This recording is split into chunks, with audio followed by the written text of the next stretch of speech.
Forum Football Podcast. I'm John Dykstra, sports editor at the Maryville Forum, and joining me, as he did last week, is our 8-man football expert, Anthony Crane. Anthony, how are you doing on week 2 here? Doing well. How about you? Not too bad. So we'll just dive in and do a little bit looking back at last week's games and take a look at what awaits our local teams this week. So we'll start out with the Spoof Hounds here in Maryville. And the Spoof Hounds had a tough challenge last week. It would have been tough regardless because Blair Oaks is one of the best teams in the state with one of the best quarterbacks in the state. But it's really tough when you're down 8 key players, and it's just hard to, as a coach, I know Coach Webb talked about it, just going in without those guys, not really knowing what to prepare for because he didn't know who he had. So they took a tough loss last week, but are looking to bounce back this week with Harrisonville, another familiar opponent. They've opened the last couple years with both Blair Oaks and Harrisonville. So another tough opponent, but a home game at least for the Spoof Hounds going into it. And yeah, we didn't see too many injuries in the area. Anthony, maybe you could comment on the 8-man injuries and if we saw any key ones from week 1. I know we had some going in, but for the Spoof Hounds, quarterback Ben Walker injured his left knee, and as of last notification, I was still waiting to hear MRI results back, and obviously he is too. And we're all hoping for the best for Ben there, not just for the Spoof Hounds, but obviously as the proud owner of 2 repaired, blown out knees, I don't wish that upon anybody. So hoping for all the best for Ben. A little injury update, Anthony. What did we see from the 8-man games? Is any key people out or anything that fans need to be aware of? No, through week 1, everyone stayed fairly healthy. Aside from the Gladstone injury at Worth County, that was before week 1. It just seems like, the health concerns are more, with things out of their control with the virus and everything like that. So through week 1, everyone stayed fairly healthy. So hopefully keep that up. Yeah, and now the Spoof Hounds move into week 2 against Harrisonville. Like I said, a familiar opponent. They played Lafayette last week and won a close game behind a huge performance from their running back, Jace Reynolds. And he's been their star the last couple of years, ran for over 2,000 yards last year, and he ran for 4 touchdowns against Lafayette and really was kind of a one-man show in that game. Old friend of the podcast, Joe Andrews, covered that game and some of you may remember Joe from his Missourian days, but he was giving me some updates on old Jace Reynolds and Harrisonville. So sounds like it'll be a tough challenge for the Maryville front next week, but last year they had the most success of anybody on Harrisonville's schedule, holding him to just over 70 yards, which was a season low for him. So it'll be interesting with week 1 in the Hound Pound to see who's suited up and who and how the Spoof Hounds can do coming off that loss. Last week we talked about all the success that Maryville has had. With everything going on, just amongst that school really in all sports, they've taken some hits. What's the mindset of the football team right now after taking such, a beat down last week? Something they're not used to. Yeah, I think they are the guys who were out last week, many of them will probably be out this week as well. I think the guidelines on that are pretty well known. And I know those guys after having limited conversations with them, but are very hungry for the Chillicothe game coming up, because that should be, as long as everything goes well, when they can get some of those guys back. For this week, I know Coach Webb, talking to him on Sunday, we just talked about the uncertainty of this week and just all season going forward. You don't know until you get on the bus to head down there, or you get into the locker room before the game, who you're going to have each week. And that's a challenge he says he's never dealt with. He compared it to coaching at the FCS level at Southeastern Louisiana and going and playing like a Mississippi State or an Ole Miss or a ranked team, knowing that you were probably gonna have a tough time. But he said it's nothing compared to just not knowing if you're gonna have your running back until right before the game, or not knowing if your whole offensive line could be out, or what. You just don't know with this stuff. So there's certainly some frustration, I think, would be fair from his end on it, and from the players too, because some of them, like, obviously that senior class, this is their senior year, and to have it derailed like it is, especially something out of their control like this, it's certainly frustrating for the team. Um, but they're not the only ones dealing with it, certainly. I know Nottoway County's handling it a little differently than others, which might add a little bit to that frustration, because it's you're dealing with a different set of rules in some cases and guidelines, but they'll certainly find a way, and that old next man up cliche really does apply, and it could apply everywhere. So you might even find yourself as next man up in a position you're not used to if things go poorly with a certain position group and needing to sit out a couple games. But Maryville's obviously not the only team that played week one. Anthony, you saw yourself. I don't even know if I'd say a good game, because it was a blowout, but it was certainly good for South Holt, Nottoway Holt, and they certainly felt good about it afterwards, getting over that hump. I need to eat some crow after talking last week about how they hadn't been able to do it against the big boys. Well, they did it against Worth County, and they certainly left a message. So just talk about that game a little bit, Anthony. Well, in your defense, as of last week, we were under the assumption that Gladstone was going to play. So I'll give you a break there. I don't know if he's worth 50 points, though. I don't know if he's a 50-point quarterback. No. Is he Pat Mahomes? No. In fact, you said something about their offensive and defensive lines, and that was the most staggering part, really, with Worth County, was just the way they were dominated in the trenches. Something you don't see from them ever, really. Even last year, when their defense wasn't great, that was mostly through the air where they were really suspect. Now, that being said, coming into the season, I thought really highly of Worth County. I had them as my number one team. And if Gladstone is able to return in 6 to 7 weeks, hopefully we have 6 to 7 weeks of football left, but I still think they're talented enough to turn it around.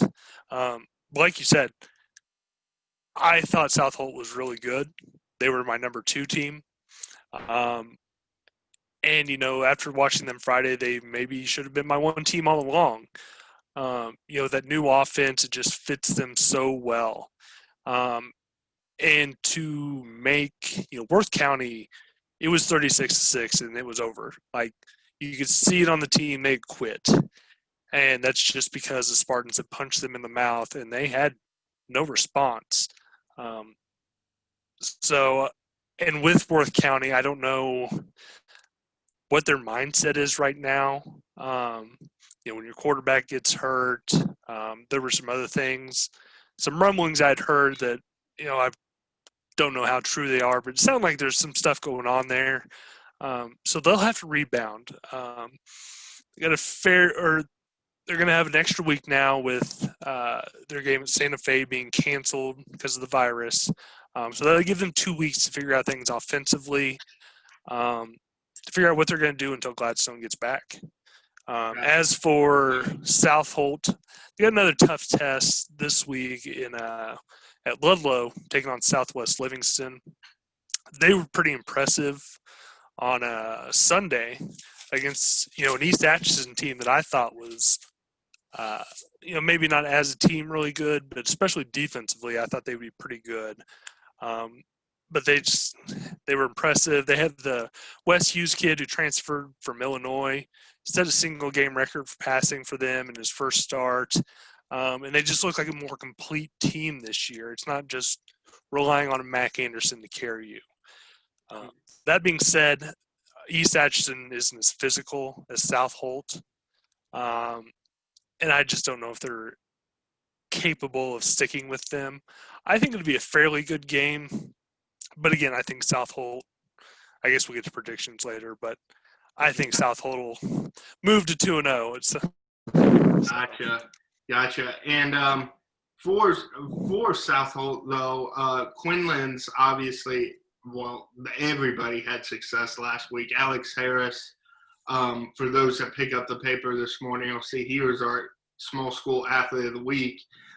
Just on sure production with 7 carries, but Drew Quinlan is obviously the main attraction there, and he has been for a couple of years. Just talk about their offensive switch now these last couple of years, going from a passing offense with Quinlan, and obviously they had a couple really good receivers with Reagan Morris and Eric Ottman as well. Mm-hmm. But now to such a run-heavy attack now with Quinlan running the ball too, and obviously they've got other guys too with Harris and the like. But what's that say about Quinlan's versatility, that he can execute both those styles and execute them as well as he has been for them?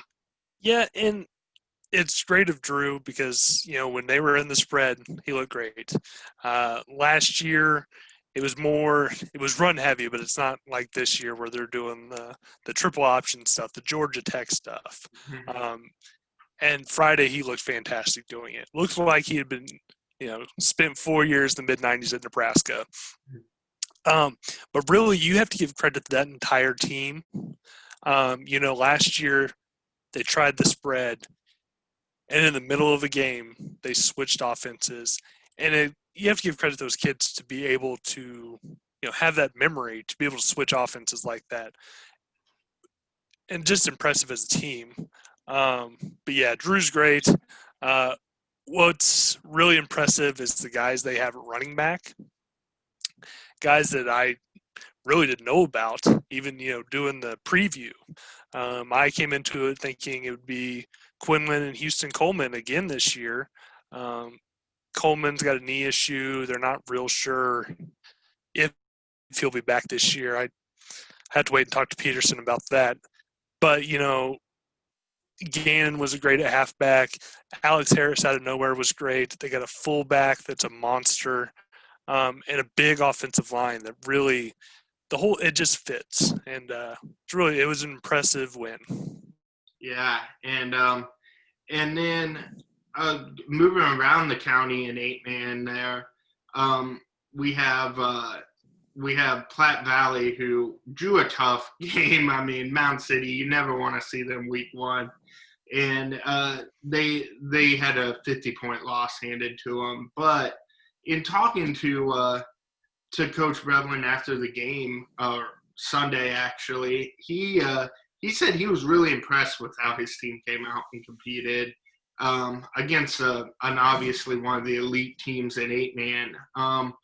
So coming out of it, he talked about Carter Luke and how he reminds him so much of his brother Dalton, which is about as high a praise as you could give an 8-man running back.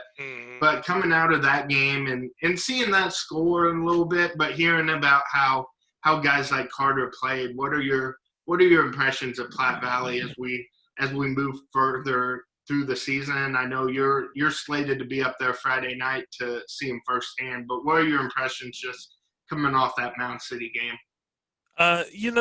Looking at the stats, it seems like they're going to be able to be a more balanced offense. At least that seems like Coach Brevlin has faith in Trevor McQueen to be able to throw the ball. He threw it 17 times. He was only 7 of 17. Carter Luke carried the ball 13 times for just 37 yards. But that's going up against Mound City, who the last 2 years had the best defense in 8-man football, and it appears they're still pretty good. To see Wyatt Tobin with 4 receptions, it's just good to see those secondary pieces starting to, show themselves. We knew going into last week it probably wouldn't be pretty, and for the most part, they hung close, or kept the game going at least, which is an improvement for them. Mound City has been, you talked to Coach Brevlin last 2 seasons before that game, and you just knew going into it wasn't going to be pretty. So to hear him, feel good after that has to be a good sign for Platte Valley. I think this week, they'll have another tough test. Rockport last week defeated DeKalb 46-0. DeKalb is not a good team this year. Yeah, I was going to ask you about that. They kind of had opposite slates to begin the year. Rockport gets DeKalb, who might be, no offense to DeKalb down there, but they might be one of the worst teams in 8-man this year. And then you get the 2-time defending state champions for Platte Valley. You think there's any psychological just maybe almost overconfidence from Rockport or somebody like that that has such an easy time? And Platte Valley's been down the last couple of years, so coming into there, coming off the test, and Platte Valley, it doesn't get any harder than Mound City, and then it might not get any easier for Rockport than DeKalb was. So what's kind of that mindset do you think for both teams going into it? I don't think Platte Valley is that lucky. I talked to Joey Heron, the running back at Rockport, before this season, and he's a great kid, and he's a talker too. But he talked about that with that team is, they start off the season, they'll start 4-0, and then kind of fall off a cliff. And basically because they get the opposite schedule of like Southold, who begins that brutal Worth County Southwest.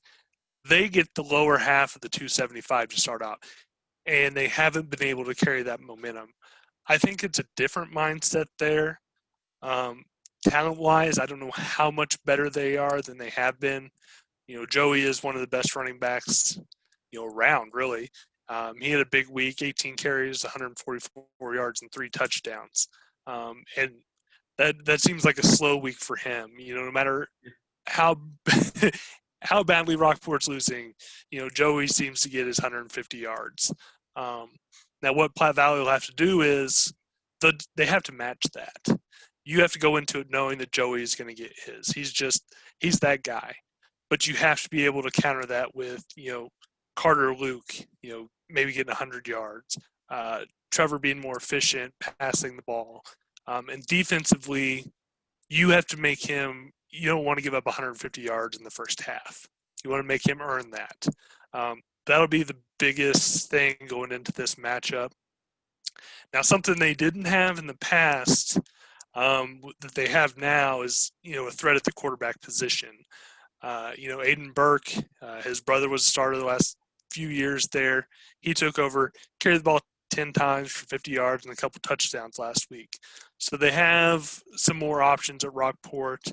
So they have to keep an eye on that. But I think this would be a good test to see where Platte Valley is. You're not really going to see that against Mound City. But Rockport is more middle of the conference. So you'll be able to test and see where you are compared to those teams closer to you in the conference. Gotcha. And the team that had a good test last week is Northwest Nottoway. They went down to Stewartsville, a team that while they haven't been, as we talked about last week, one of the better teams in the conference or in the 275, they've had Platte, or Northwest Nottoway's number the last couple years. But Northwest Nottoway hung right there with them. And at the end of the game, Coach Coffey actually explained to me the in the final minute they had a double pass, which would have been a touchdown, was caught for a touchdown, but they called offensive pass interference on it and called it back to that would have won them the game, or at least put them in the lead and made Stewartsville try to drive down to beat them. So they had a heartbreaker last week to lose week one. Just for Northwest Nottoway, we kind of talked about it last year, but they've been getting better the last couple weeks. But what have you seen from them? And talking to Coach Coffey last week, and then the disappointment of this loss, just how do you think that group will respond to a tough blow in week one? I think you hit it on the head with it being a tough blow. I don't want to be too negative on Northwest, but that's a game you have to win. What was impressive is they got down a couple scores early and came back. Now that doesn't help things. You still got the loss. But like I said, it's their first game under Coach Coffey. And they'll have time to, adjust. I'm sure there were some things that, you haven't run that offense in a few years. So there's probably some adjustment being done there. It's not going to take away the sting of that loss. But I do think this week, much like Platte Valley, we're going to have a good idea of where Northwest Nottoway is. I haven't seen Stewartsville. I do know they're not highly regarded, so we'll get a better idea against East Atchison on, where exactly they are. An East Atchison team, they're getting them on a short week, because they played Sunday. So they really need to come out and at least give East Atchison a test and not get run over. I think that alone would be a big boost to them moving forward. And then next week, there's a winnable game there against Platte Valley. So we'll see in the next few weeks where Platte Valley, Northwest Nottoway are, whether they're, going to fall into that same old Platte Valley, same old Northwest Nottoway thing, or if they truly are improved. And look at the stats from that game. One encouraging thing about Northwest Nottoway, though, is Michael Goff had a big game running and receiving.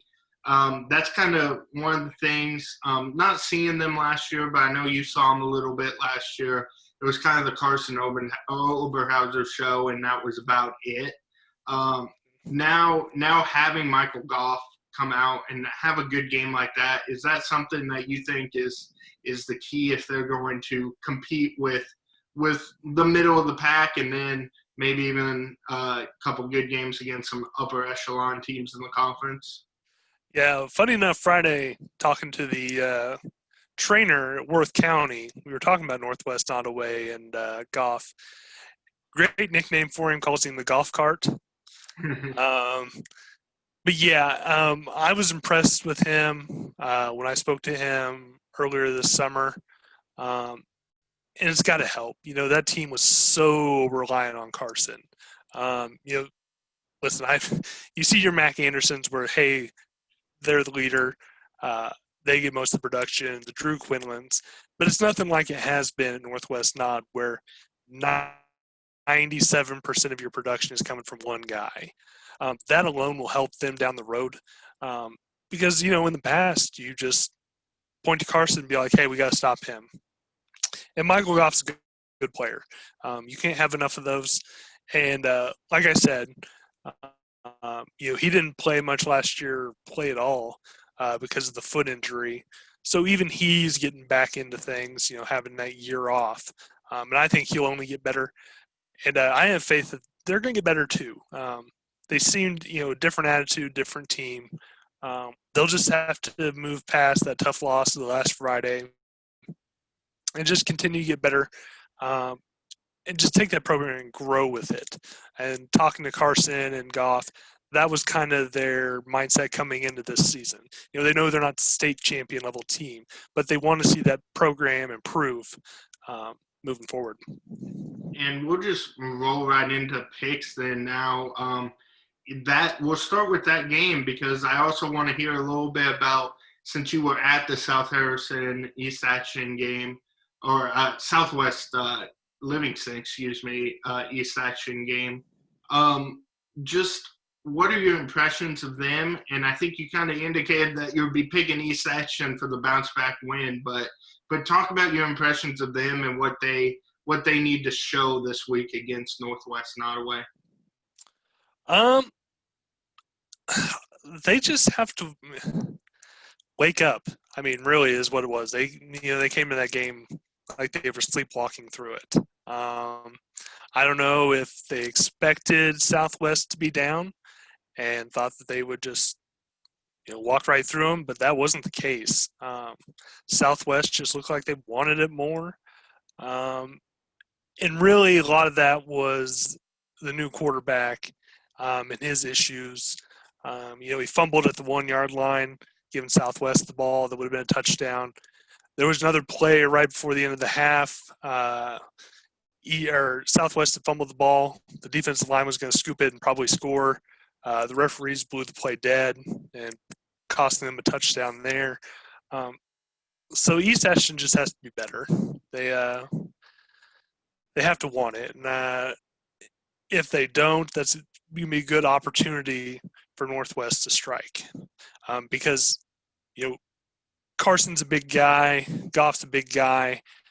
East Ashton's not. They don't have a lot of big guys to stop them.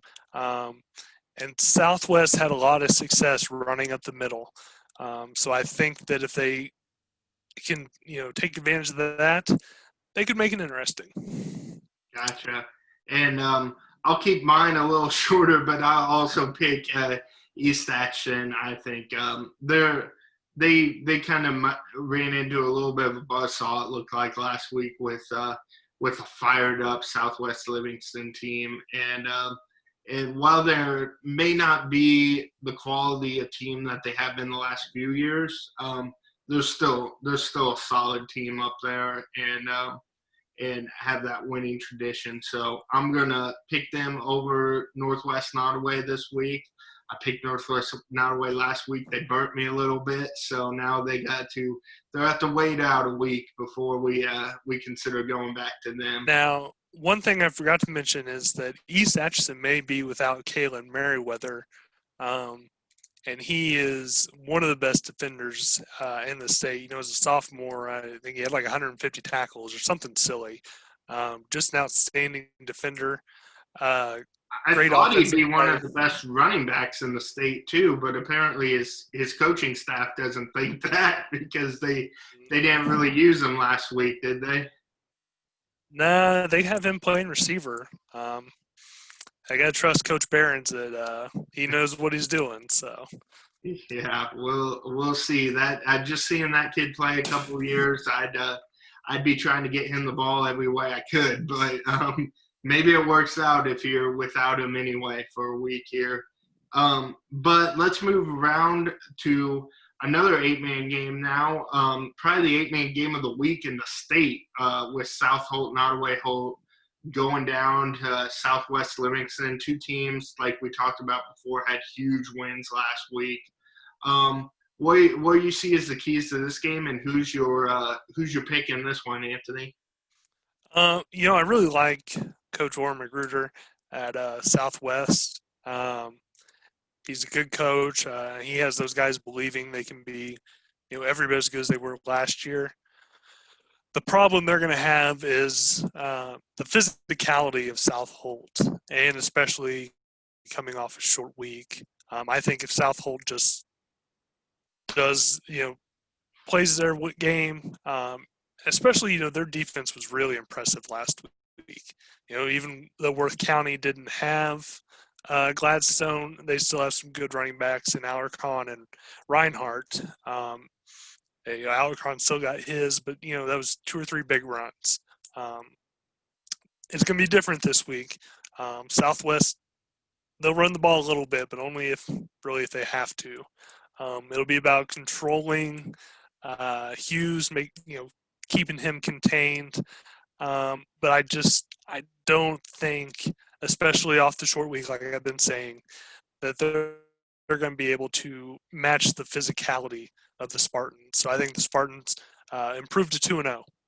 I'm going to go the opposite on this again, and I don't have a lot of fans, I don't think, in Oregon or Graham right now because I picked against them last week.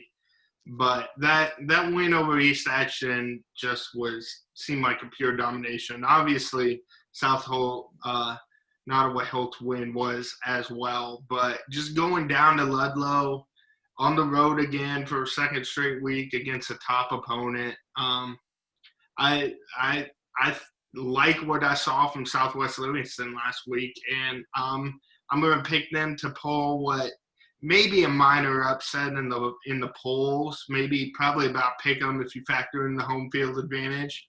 But I'm picking Southwest Livingston to get the win here, and we'll see if the Spartans can shove it in my face once more. So, but anyway, we will now move on to the Spoof Hounds, and they play Harrisonville at the Hound Pound, home opener. Who knows who's actually playing, though? The Spoof Hounds will play. Who will be in those uniforms at the game is up to anybody's guess at this point. So, and I know that's frustrating, but that is kind of just the hand they've been dealt right now. But I'll go first on this one, and despite that, just the way they've beaten Harrisonville the last couple years, and it hasn't been close. They're going to be down a lot of guys for this game, but I think they just find a way to handle Harrisonville, and it's a little simpler than that RPO that the Hare brothers run down there at Blair Oaks that gives the Spoof Hounds so much trouble. But I think with a more traditional running offense, I think the Spoof Hounds, they find a way, and it might not be pretty, but I think they find a way in week 2 to even the record at 1-1. But we shall see, and I would not blame anybody for not wanting to pick this game because it's impossible to predict at this point. But with that being said, Anthony, who you got? Well, it's a good thing I don't have to talk to Coach Webb. I just don't see it. You lose your starting quarterback on top of everything else. With it being the first home game, I think they'll come out with some emotion.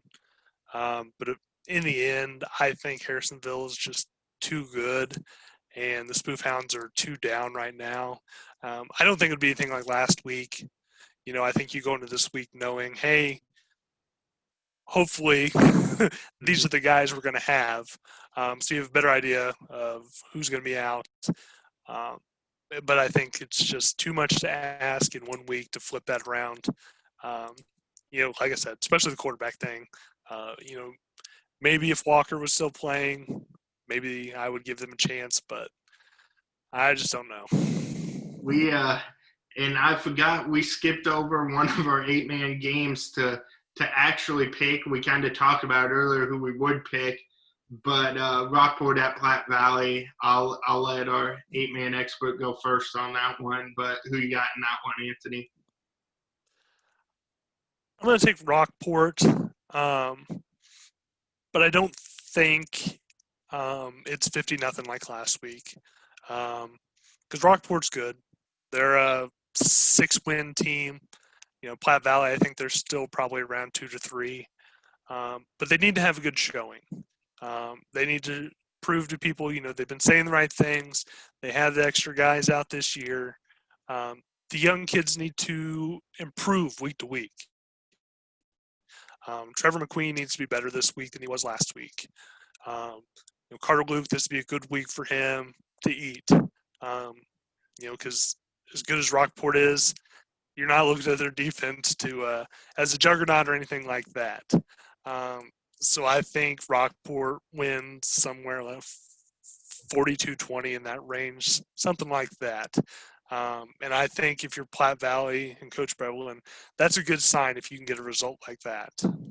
Yeah, I'm kind of in the same boat with you on that one. I think just hearing Coach Brevlin talk about Carter and how he was carrying guys, and we talked about his stat line earlier, and under 40 yards doesn't jump out at you by any means, but he just the way he earned those yards was what he was talking about, and fighting guys off in the backfield and carrying guys, falling forward. So I think this is a good chance to see if the offensive line and Carter can perform and establish a running game against a defense that, like you said, is a solid defense, but isn't a all-state everything defense. So we'll see. We'll see. I'm picking Rockport in the game, but I wouldn't be surprised if we have a game that's still in doubt into the fourth quarter, and if Platte Valley gives them maybe a little bit more than they expect from Platte Valley on Friday night in Barnard. But that'll do it for our second week of the 8-man pod or of the football podcast here, 8-man plus Maryville, and we said we were going to go a little bit faster this week and make it a little shorter show for you, but when Anthony and I get talking football, it seems like it doesn't work that way. But we hope you enjoyed it, and we will see you next week.